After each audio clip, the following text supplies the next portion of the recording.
do, sisters and brothers, we're actually going to unmute everybody's line, okay? Unless you have some background noise, we'll leave you on mute. So hopefully you're in a place where you can hear us clearly and we can hear you clearly, even with your line unmuted. If you may happen to be in an area with some background noise, simply push mute on your cell phone, on your phone, so that we can keep your line free. And if you do have a question or a comment while we discuss the 10-point appeal and plan, you just get in a position, unmute your phone, and you can ask your question. But we're going to go ahead and unmute all the lines at this time so that we can, number one, begin to read the first point in our 10-point plan and engage in our discussion. Okay? The Us Lifting Us 10-point appeal and plan for the new black economy. Current events and the general unrest of the times call for radical change. The following points provide practical and necessary steps for a new and positive existence for us today and for future generations. So our first point is, as black people, we take full responsibility of the economic destiny of our communities and nation. I want to read that again because that's essentially what this discussion, member orientation and training, is going to be about. As black people, we take full responsibility for the economic destiny of our community and nation. Great. And just as an overview, this evening we'll start a 10-week series where we will take one of the points each night and milk it and go into it as deeply as we can. And after that 10 weeks, we'll start it over. And as the series go, we'll pick up more and more pointers, and the orientation will be strengthened as we go. But it's very important that every ULU member realizes that ULU is fairly unique in actually prescribing and doing this prescription in the light of day. In other words, out there and having it being scrutinized by our community, offering a very precise prescription, those 10 points. And I would say that those 10 points are the foundation for building not just an economy, but building a new society. But we focus on the economy. And, of course, the first point is that we take, that as black people, we take full responsibility for the economic destiny of our communities and nations. I guess, Brother DJ, the first thing is we need to be clear that we are speaking to our people. And we covered it a little bit earlier, but in our basic documents, our membership application, and in our operating agreement, we are clear that membership in ULU is reserved for persons of black African descent. As these are the persons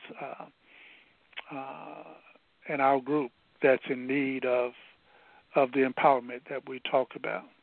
So that's first, and that's fundamental. And we can talk more in detail about that. And, of course, the second element of that first point, and it's so important, it's the only words that are underlined in the whole 10-point appeal. Right. Take full responsibility. We may want to stop, DJ, and just deal with in more detail with that first part of us as black people before we take full responsibility. Or you can, you may want to suggest that we go ahead to that level.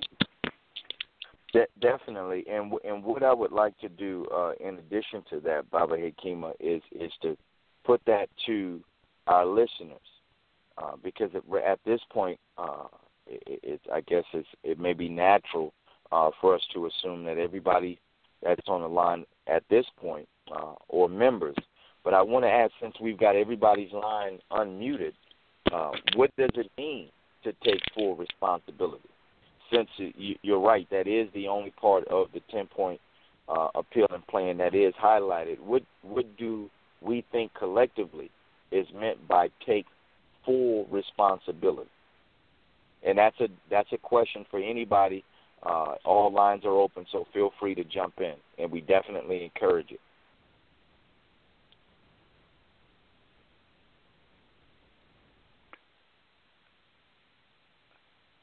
While the thoughts are being formulated, the old folk used to talk about the power of a made-up mind. Mm-hmm. And everything follows intent.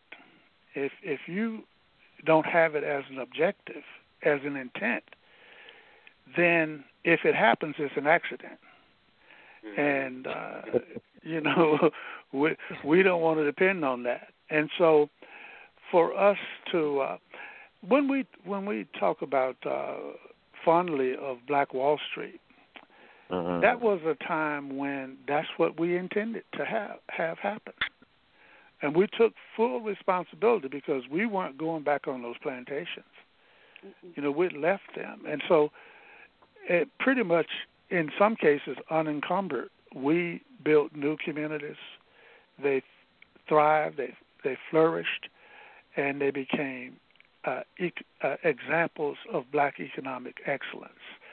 And so it's a testament to what happens when our intent is clear, when it's not muddied, it's not convoluted. When it's clear what our intent is, and of course responsibility, because as our name indicates, most of us understand that if it's to happen, it's going to be us. So I just start the conversation. Okay. Anyone else with the follow-up? Yeah. Greetings, family. This is Brother Chris calling from Macon, Georgia also. Thank you. When you speak about full responsibility, I think it's touching on something, expanding on more than just maybe economics per se. It's maybe touching on lines of more sovereignty in my mind. We're speaking about education, culture, control, maybe more military, politics, as well as economics playing a very big role also. But I think it kind of expands past the boundaries of just economics when we speak of full responsibility in my mind. I definitely agree with that.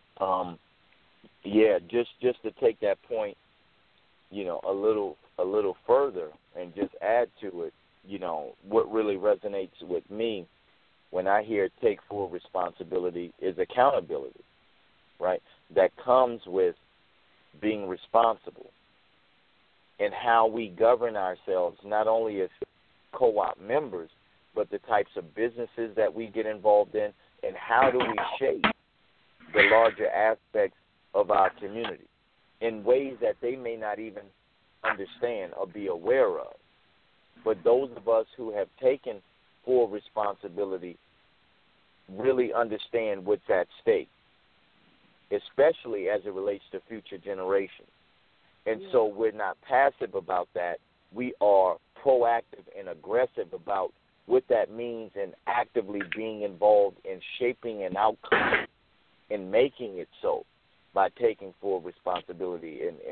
And like I say all the time, that's what adults do. Ashe. Yeah, thank you for that sentiment, brother. We agree with you wholeheartedly. You can't separate economics from the other aspects of life fully. You can do it in an academic sense, but it really speaks to taking full responsibility for the safety and welfare of our people in every respect. I agree 100%. Yes. 100%. Anyone else? Well, I guess I can add a little bit to this, Monisha, from Macon, Georgia.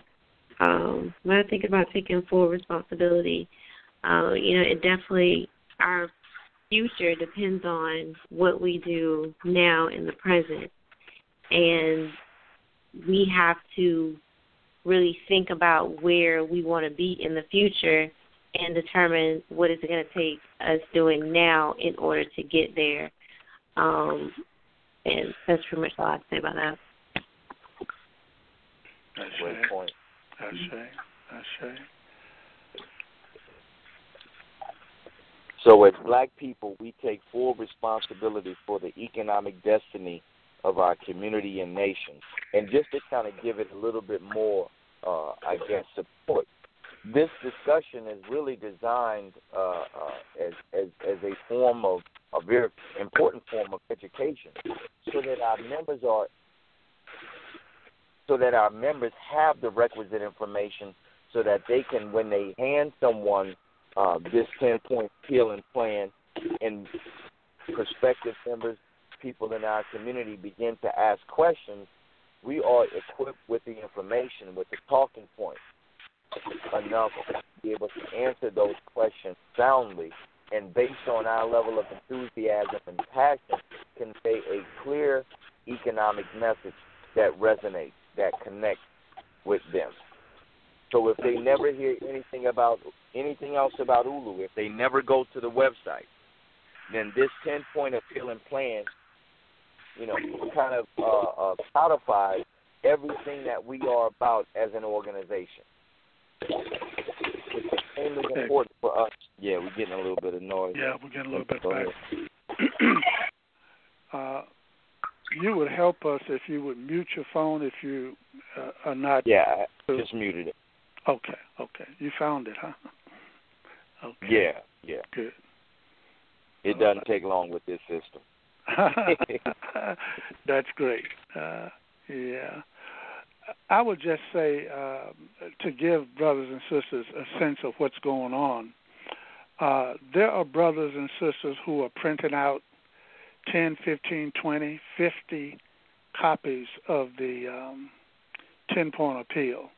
And, of course, our website is set up so that first page, the 10-point appeal and plan, if you put your cursor over it and click it once, or you click the line that above it, it turns into a PDF, and you can print out crisp copies from your printer, or you can download it to a thumb drive, go to a copy center, and print it out. And as we speak, there are brothers and sisters who, when they travel around the country and around the world, are passing this 10-point appeal and plan to others.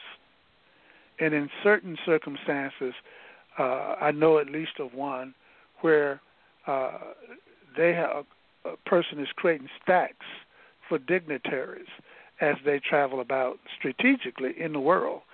And so it won't be long before we'll get feedback of a person who would pass the 10-point appeal and plan to a person, and the person will say, well, hold up, and go into their portfolio and say, I just got this one, that same copy, that same plan from a brother or sister in San Francisco, or a brother and sister in South Africa, or in Buenos Aires, or wherever. So the idea is that all of us in tandem began to pass copies of the 10-point appeal and plan to people as we move about in life. I mean, some of it will fall on deaf ears, but some of it will be planted in fertile soil, and you never know where it will go. So we want to encourage everyone to involve yourself in the exercise of printing out the 10 points and sharing it with people. Of course, most of you are sophisticated enough so you know how to share it electronically, but sometimes a good old 11.5 by 8.5 by 11 sheet of paper works well also. Great point. Yeah. Mm-hmm. And of course, that number 1 point sets up the whole 10 points. And I think our sister in Macon talked about it, and the brother did too, in terms of building for the future. So we say take full responsibility for the economic destiny of our communities and nations. And so ULU puts in place a process that we will build on for many, many years. I would dare say that what ULU looks like now, it won't look like in 10 years. We'll tighten it up, we'll strengthen it, and there'll be things that we know there's a better way of doing it. And because it's a collective and we believe in collective wisdom, we will do that and tighten it up. But our economic destiny starts now. I mean, you don't wait to sometime in the future to ensure your destiny. We build it now. Everything is in the now. And so that is definitely a part not only of our thinking, but the work that we do day to day to build the systems, to build the grids, to build the foundation for not only a new economy, but a new society. And hopefully we contribute with others for a new reality on the planet. I mean, obviously, for the foreseeable future, we're going to be on the planet with other people. And we want a wholesome environment for all of us who occupy spaceship Earth. And but our backyard is our backyard. And this is our turf. And we want to take full advantage and ultimately be the supreme authority when it comes to what we would consider our community, our world, that territory that we define as the black community and or black nations. Great point. Great point. Anyone with a follow-up to any parts of the discussions that we've covered so far? Again, yes. All lines open. Go ahead. Yes. I'd like to say on the taking full responsibility for the economics that as we're building this whole process, we've got to take the full responsibility in everything that's going to set up the economics, the marketplace, including taking responsibility for being on the call and listening, sitting still, and not making background noise, and appreciating our leaders and the leadership and the information and the clarity that you're bringing forth, and taking full responsibility to get on the call. And just like in the first hour, as I'm listening and taking notes, and I'm just saying, this is, it's something wrong in somebody's mind if they thought that it was boring, to hear you express thoughts and answer questions, but it's really very informative to help us and just help us all to have greater clarity of what we must do, because if we don't, we'll forever be at the mercy of others, as the word says. And I thank you so much, and all of the leaders, the board members, you are doing such a wonderful job, and you're very, very good at expressing your thoughts. And so it's just like when the word have been saying, be on the call and ask the hard questions. You are ready, and it's rare that there's questions that you couldn't come up with some answers to, because you have done your homework so very, very well, and thank you so much. Thank you, Brother Thurman. Definitely. Yeah. And you strengthen us, brother, and I hope you know that, and others do. Yeah. We strengthen each other. You all are helping nurture, bringing good heart medicine, and we got to give it back to each other all the time because we need it. Yeah, there you go. and family. Brother Thurman is out of Richmond, Virginia, and we probably have more ULU members in Richmond than any other city, maybe except New York and Atlanta. Well, obviously most of our members are in Atlanta, and then maybe second New York and then Richmond. So Richmond, and as we study Richmond, I'm learning more and more about that rich history in your city, and there's some beautiful things that are going to come out of Richmond. Of course, that have already come out of Richmond, but some more will come as a result of what we're doing now. So thank you, Brother Thurman. Thank you. Yes, sir. Anyone else would like to jump in? I don't know if the people on the line are familiar with this internet YouTube channel called Russia Today. They have a program on there called Crosstalk, where they usually line up 4 people, and it's not even a debate. It's like a free-for-all discussion around a certain topic, and everybody jumps in when somebody says something and another person may have a follow-up. They just kind of jump in and begin to add on or even disagree with something that may have been said. I understand the training and orientation nature of the call, but we definitely encourage our members, if there is anything that you think may prevent you from clearly articulating the ULU message, especially as it relates to the 10-point plan and appeal, now is the time for us to discuss it and open it up. We have obviously many different people on the call, so there may be different perspectives that are good.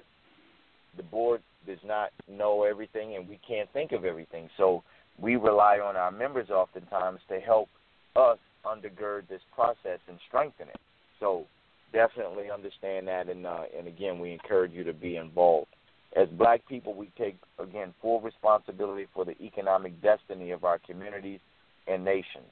Destiny is a very important word, too, Baba Hakeem, and we can't emphasize that enough, especially as it relates to the next generation. Destiny. Exactly. Mm-hmm. Yeah, I think kind of double back.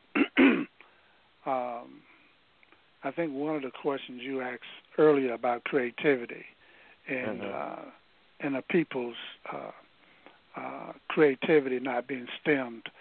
What are the possibilities when a people have full control or to express themselves creatively in terms of building? When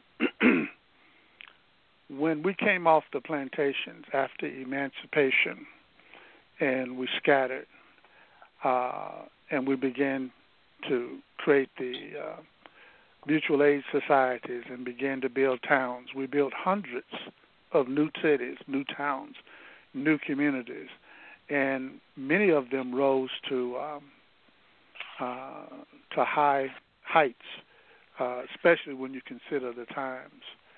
And but when this whole the psychological, the spiritual, the mental condition of you being in a situation where you knew that if you were going to survive, it was going to be totally up to you. And in some cases, you were in the wilderness. You were unencumbered by some forces. I mean, there were certainly certain forces that you knew were out and about and maybe negative and against you. But the total burst of total creativity in terms of building and sustaining that building over time, and you created those cities. That was a time in our recent history when we were not consumed about what the plantation bosses would allow us to do or wanted us to do, and we weren't consumed about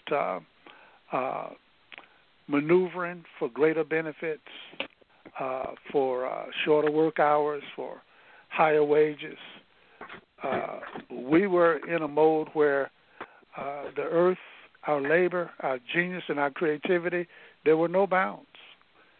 Again, there were rare exceptions.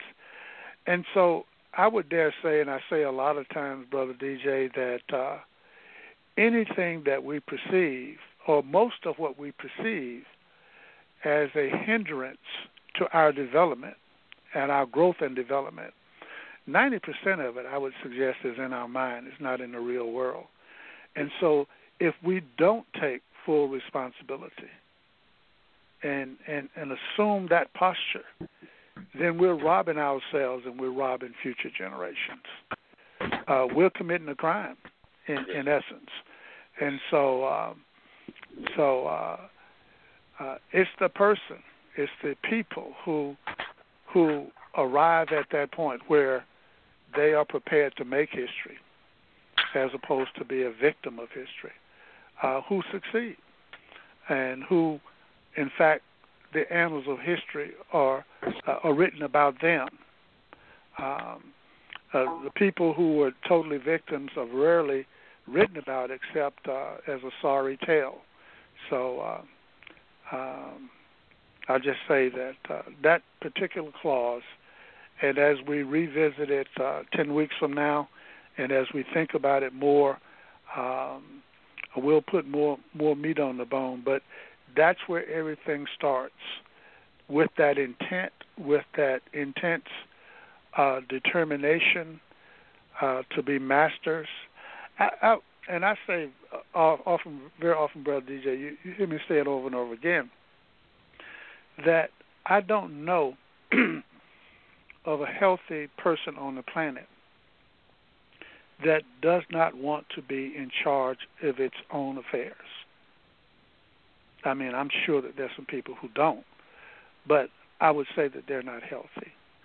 And so for us in ULU and those around us, we want to have a healthy dose of what our brother talked about there in Macon, of this notion of having supreme authority or sovereignty over our affairs, and then to build the structures, procedures, processes that make that happen, and that we defend our rights and we defend those institutions that we build, and we sustain them into the future so that our children not only are the beneficiaries of the profits or the gravy, so to speak, but they also inherit the institutions, the policies, the ways, the mechanisms of power.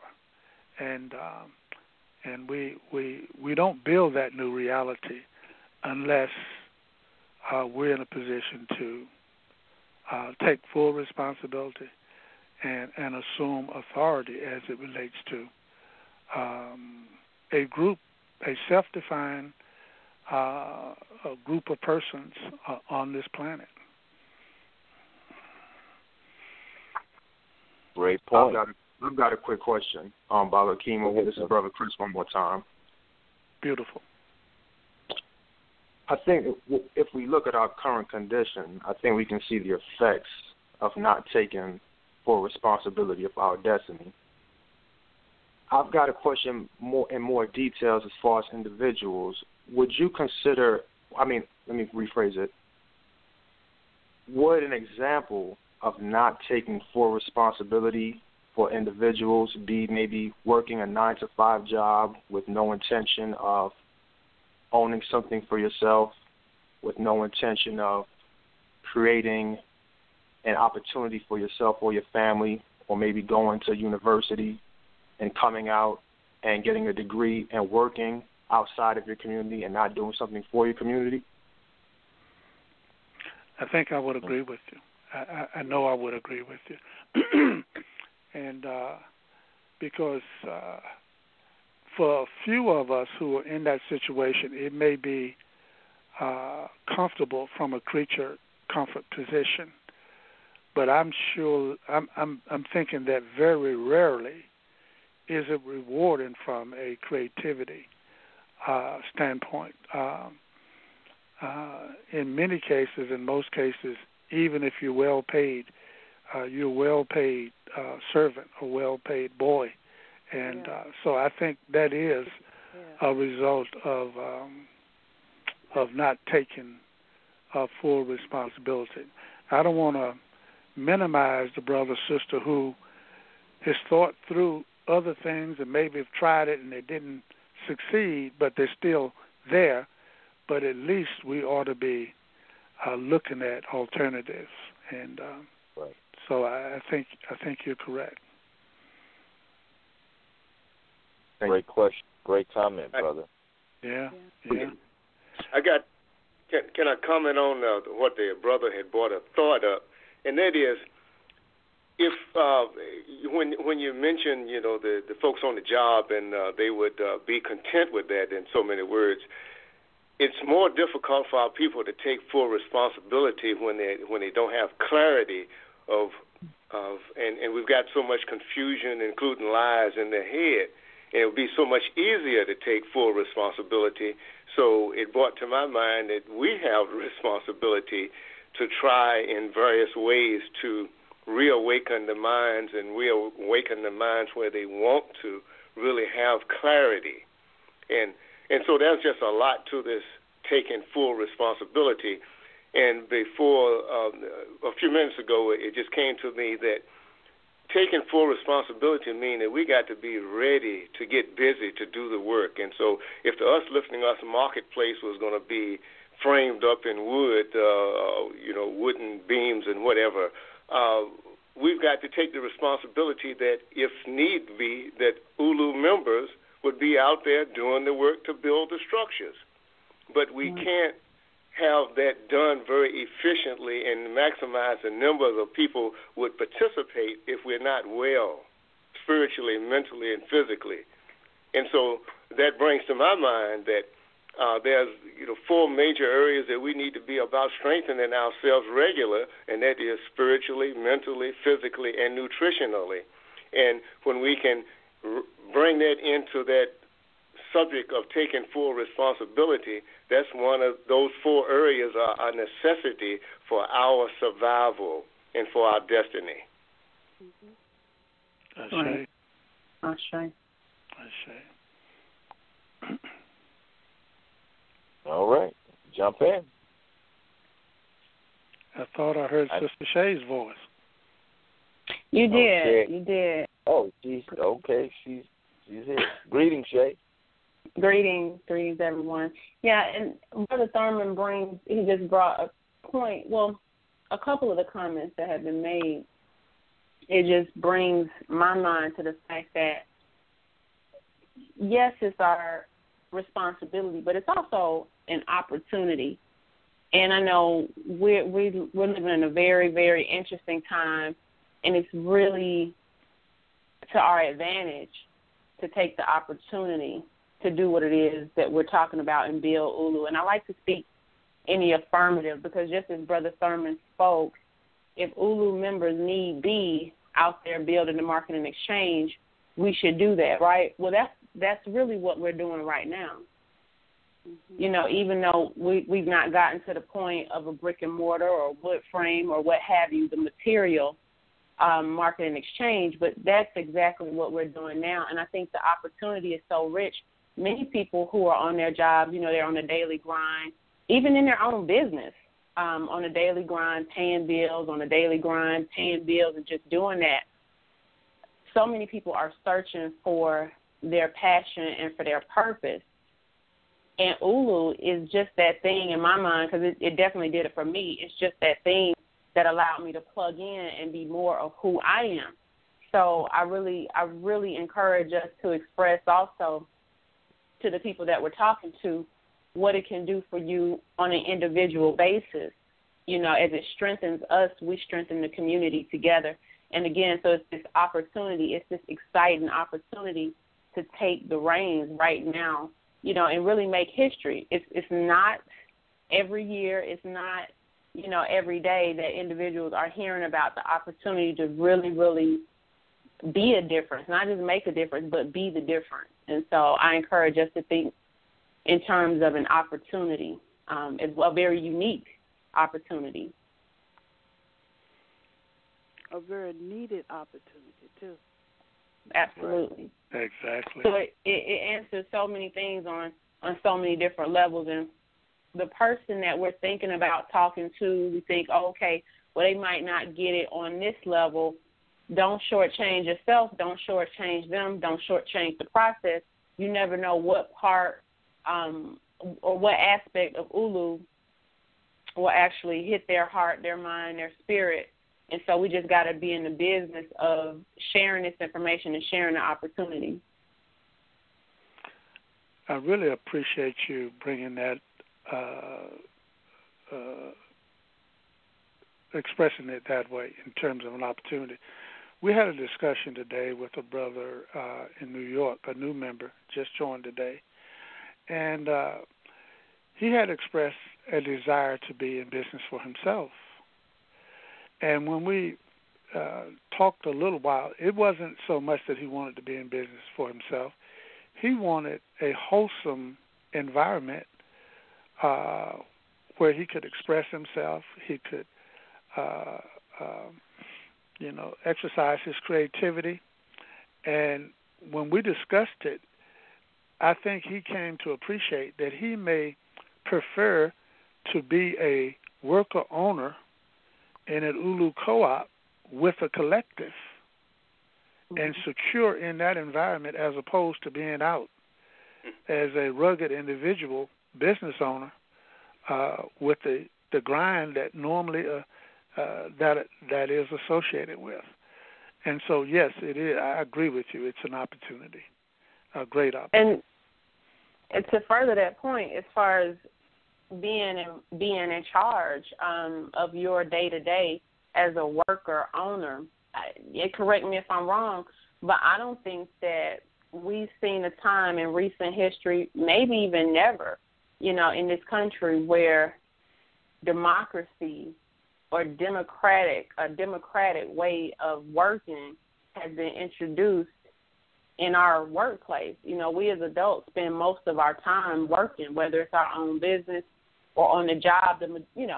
Several of us are on the job, and we don't think about what an impact that makes on our family life, our mental health, just our day-to-day, if you really take away that whole employee, employer, boss, worker struggle, and you really flatten that all out. I mean, the creativity, we have no clue the type of things that we can produce when we take that whole push and pull away. And so, again, speaking to the opportunity, that's just one of the very tangible things that we can look at and say, wow, we really had an opportunity to change the tide like that and then lead the way for other ethnic groups as well. It's just a much better way to live life when you think about all the different, like I said, effects that job, that push and pull has on you. Great point. Yep, great point. Excellent point. Yes, indeed. Yes, indeed. It is an opportunity. Yeah. Good evening. Greetings. Hey, this is Eric from West Point. Hey, we missed you lately, man. Good hearing your voice. Oh, thanks. Yes. Just wanted to, first of all, ask you guys if by chance you got the invitation to attend the co-op roundtable from Nigel's group for tomorrow. Yes. We plan to be there. Okay, I plan to be there too, representing West Georgia. And another thing that I just wanted to, I guess, comment and kind of question as well. I'm not sure how familiar you are, Bob Akeem, or anybody else with what's going on in Jackson, Mississippi. We earlier in the first call, I think there was some talks about the politics and of course, and what role politics has played, and what role do we expect politics to play going forward as we become more successful in this cooperative economics model. Well, Jackson is kind of like the, I guess, the model for cooperative economics, and it yielded a lot of potential until, of course, the, I guess, one of the champions of that effort, Chuck Lumumba, died unexpectedly. But what I want to share is, for those of you all that may not be aware, Jackson, Mississippi is more than 80% black, and what is going on is the state legislator, the white boys at the Capitol, pretty much all Republicans. They are moving just like they do in other cities that become majority black. They are moving to take away the mother's milk of those cities' economies. They're seeking to take control of the airport and the water, and they did similar things in Detroit and things of that nature. So I say all that just to simply say, just to remind us that no matter where we go, or no matter how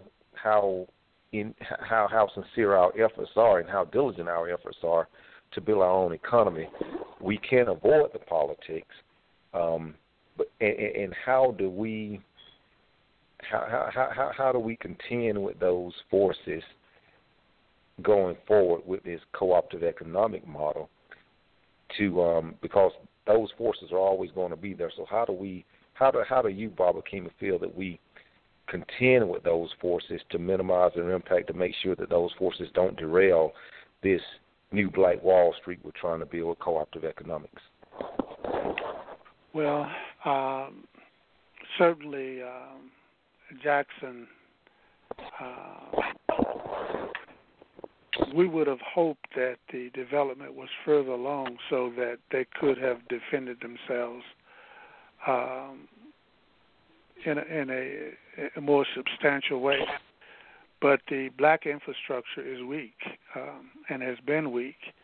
And so I think in terms of defense and position ourselves in a stronger position going forward, we're going to have to look at the fundamentals of the economic structure in our neighborhoods and communities, and be strong there, and such that, well, and of course in Jackson you say 80% of the population is black, but Jackson is also the state capital, and of course we know that there's still some legal and ethical implications in terms of Mayor Chokwe's death. We don't know the details of that because it certainly was not expected. But it may take years, 10, 15, 20 years of sustained development based on what we can grab a hold of before we're in a position to defend ourselves against those types of moves. And so I would say that we don't think in terms of 3 years, 4 years, 5 years, but 25 years, 50 years of sustained development, so that at the precinct level, at the neighborhood watch level, or whatever, we're strong, and so that's what I would say, overall, and because that opportunity, of course, we had the same thing happen here in Atlanta, of course. I mean, the state has wanted to take over Hartsfield-Jackson Airport for many years, and so there's been a sustained struggle here to maintain control of that and the revenue from it, because it's the largest employer in the metropolitan area. And so I just think that sometimes we look at things superficially. And I've used an example I'll repeat it again. Some of our brothers and sisters here that we relate to on a personal level are from Guyana in South America. At one point, that nation was a black-run nation. And what happened is that the East Indians stayed in the weeds, so to speak, and cemented their position economically, and later then gained control of the politics. But they didn't. They stayed in the weeds many, many years, and now they have the whole country on lockdown because they control the economy. And I think sometimes prematurely we want to flex our political muscle, and we have to do it to defend ourselves. But when you look at it, we really do not have control economically at the base level. Thanks. Great. Yep. Great point. I couldn't have said it any better myself. You handed that one like a real politician, Baba Hakeem, and now I'm just kidding. Yeah. Listen at you. That's a backhand slap. No, it's not. I just know not to ask certain questions about politics. That's all. Yeah, but yeah, it was a good question though. Definitely. Mm-hmm. Well, I mean, we're right at that at the top of the hour. Want to also give an opportunity for anyone else who may have had a question in relation to our first point. This is the first of 10, like Baba Hakima said, and it's been a great discussion. Definitely appreciate everyone adding on to the build, so to speak. It's always good when we hear, various perspectives shared around the same topic. So it always makes for a very enlightening and informative discussion. And Shay and I talk all the time about we have some of the best members of any organization on the planet, and this dialogue was a testament to that. So thank you. Shay, did you have anything to add before we call it a night? And again, I also want to give the members an opportunity to speak if they have any closing comments as well. Yeah, thank you. I do want to just mention that we have some good time to fellowship, a good opportunity to fellowship and get together in May. I'm not sure if everyone's familiar with the Malcolm X Festival here in Atlanta, Georgia, but it is a beautiful time. That's the weekend of the 20th and 21st. Saturday is the 20th, right. Mm-hmm. And Sunday is the 21st. So we will be there strong, and we'll need some folks to be at the ULU booth so we can communicate with those at the park who are interested in ULU. But also, like I said, it's a fun time for us to get together and have some good conversation and some good laughs. Because, again, what we're building is an alternative, and we have to include all aspects of an alternative economy. It's not just about us putting those dollars in and having conversations, serious conversations. It's about getting together and learning one another and creating those relationships, those standing relationships. So just wanted to put that out there. Definitely appreciate that. Yeah, and I'm sure we'll send out a formal communication, because we are asking definitely members in the Atlanta area to come out, and then people travel from far and wide for this event, so we're not sure who will be here, but we just want to, put that on your calendar. Also, for members, there's a new page on the website. From the home page on the right-hand side, on the header, there's a road sign, a yellow road sign. Click it, and you'll go to a new page. It's called Intersection. And please review the page and respond if you feel the need. You may see some gaps in what's offered there. What we have a listing of platforms that are empowerment platforms, education platforms around the country and around the world. And so hopefully it'll be self-evident when you go there what it's about, and utilize it and share it with others as you communicate with brothers and sisters. All right. Anyone else with a question or comment in relation to our discussion tonight? It's been a beautiful dialogue.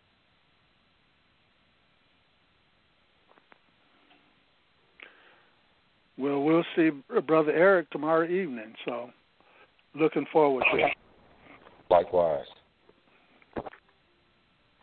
Definitely. Go ahead and give us some closing remarks, Baba Hikim, before we sign off for the night. Well, in keeping with the first point of our 10-point appeal and plan,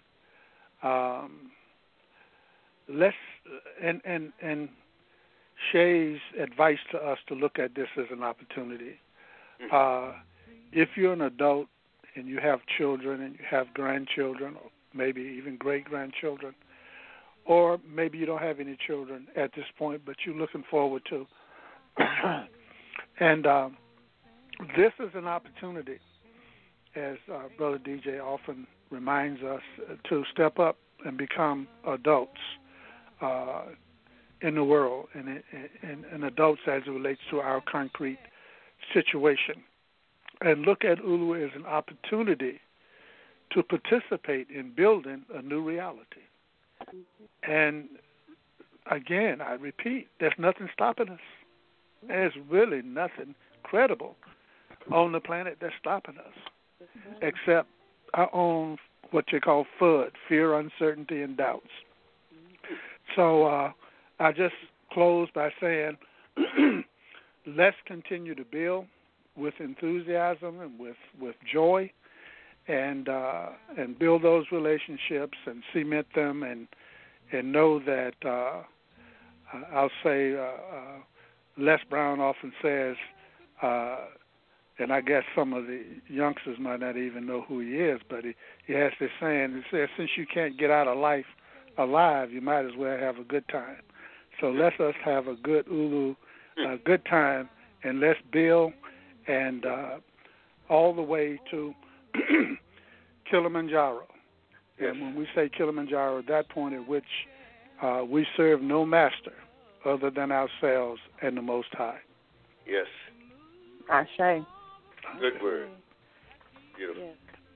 All right. Well, with that said, family, we're going to be on again next week, 9 p.m. to 11 p.m., and from 10 to 11 will be point 2 of our 10-point plan and appeal, and look forward to the dialogue continuing. Until then, be safe, and we'll talk to you next week. Peace.